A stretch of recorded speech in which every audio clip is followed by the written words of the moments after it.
T.B.Photo X1.5 TFX, and welcome back to another video. Well, this one is gonna be a little bit boring maybe, but anyway, it's not really that much in my photography in this one. It's just a little bit of, it's gonna be a little bit of an unboxing, really, but also a little bit of, you know, flea market bargains.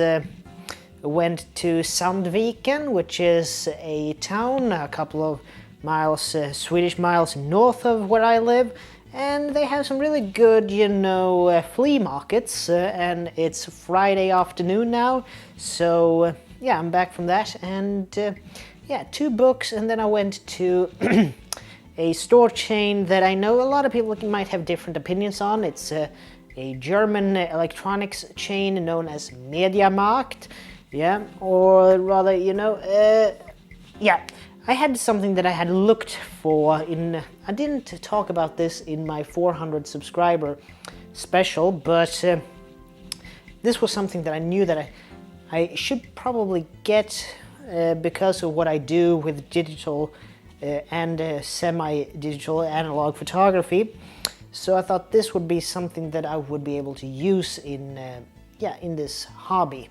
But anyway, first off, I managed to get 2 books for 5 Swedish each, but then it turned out everything was 50% off, so it was 5 kronor for both, which is about 50 cents in US dollars.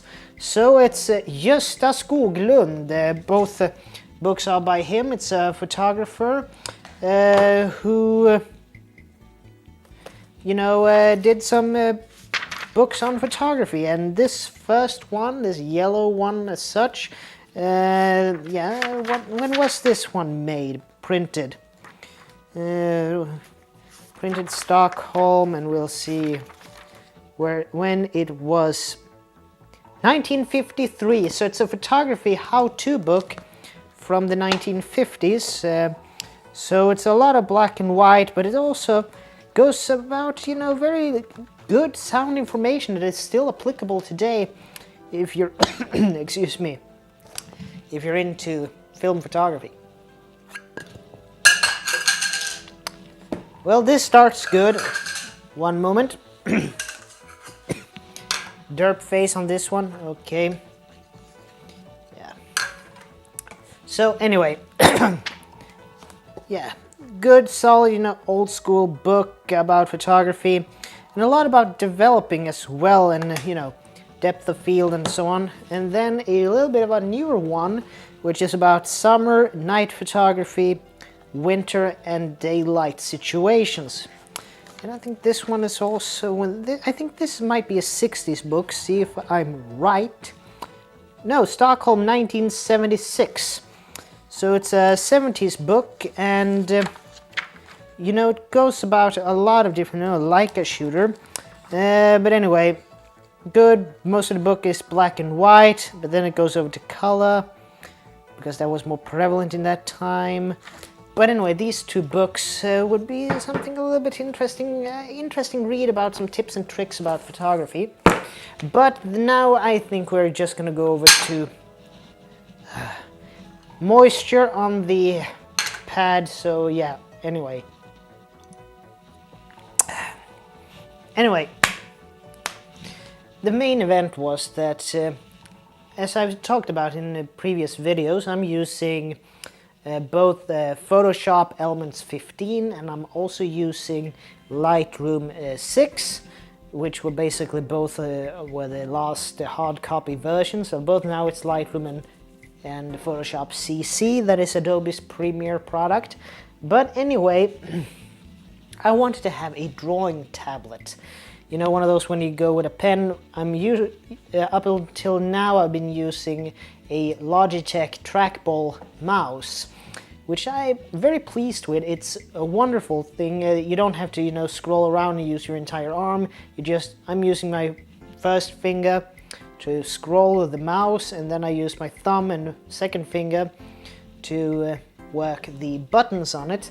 But I needed some kind of tablet to use in Lightroom and in my Photoshop Elements in order to, you know, in order to do the fine detail and blur out and color in and so on. Wanted some a little bit more detail work. So I started to look around for some drawing tablets, and I soon found out that it's a jungle and there is a lot to choose from, and they can go very high up when it comes to price. But this one I thought was, price worthy, and I haven't used this one yet, so I don't have any practical experience, but that will be in a later installment, hopefully.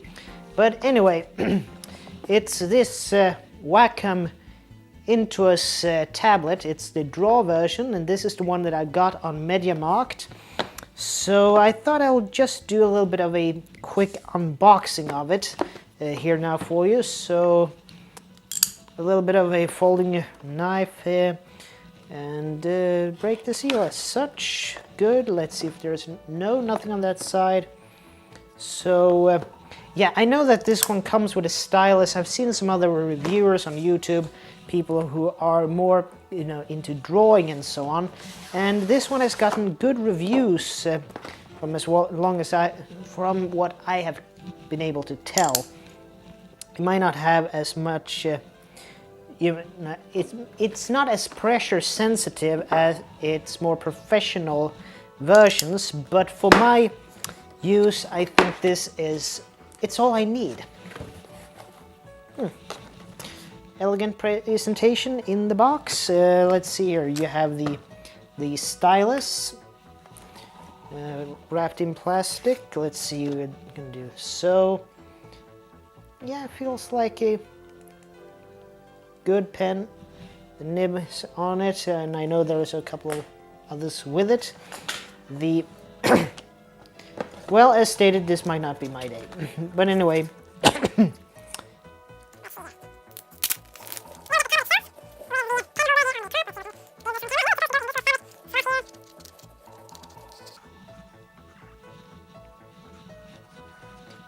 There we go, as such.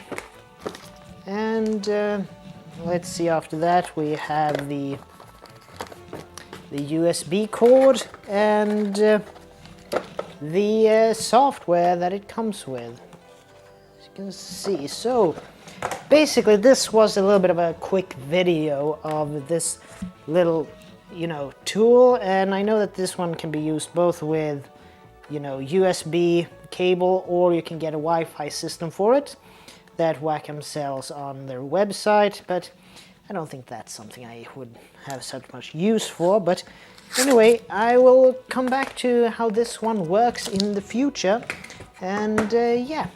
So anyway, this is a little bit of a short video, and I might have some other little bonus feature in the end of it. So anyway,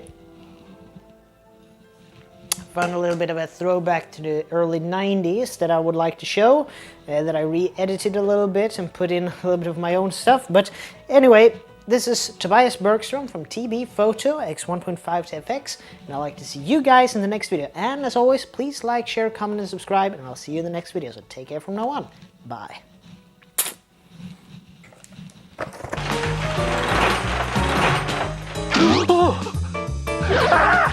Modern art! I loathe modern art!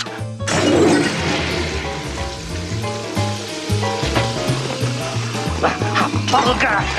Multiple viewpoints! Distorted perspective! Cubism drives me crazy! Abstracted! Popped!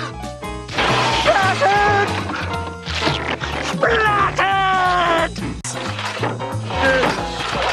This is not art. Everybody's a critic. Ah!